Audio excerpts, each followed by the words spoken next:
In this tutorial, we will learn how to take a screenshot on Snapchat without the other person finding out.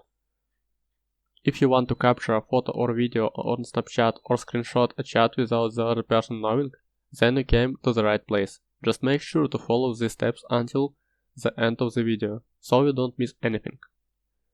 First, open the Snapchat app on your device and go to your conversation. Open the conversation where you want to take a screenshot secretly. Ignore any messages that pop up regarding screen recording and proceed to the next step. To take a screenshot secretly, open your control center on an iPhone or notification center on an Android device. Then enable airplane mode and turn off Wi-Fi and mobile data. You need to be disconnected from all networks to proceed. Now close the control center and take a screenshot of the chat or media you want to capture. Once done, go back to the chat page and long press to the conversation where you took the screenshot. Tap on the chat settings option and click on Clear from chat feed. Confirm the action by tapping on Clear.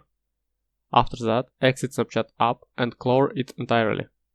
You can then disable airplane mode and reconnect to Wi-Fi or mobile data. When you open the conversation where you took a screenshot, you'll notice that there is no message that you took screenshot, except with the screen recording message if you're recording this tutorial. That's how you can secretly take a screenshot of conversation or snaps in the Snapchat app without the other person knowing. If you found this video helpful, leave a comment down below and subscribe to the channel for more tutorials like this in the future. Thank you so much for watching, and we'll see you next video.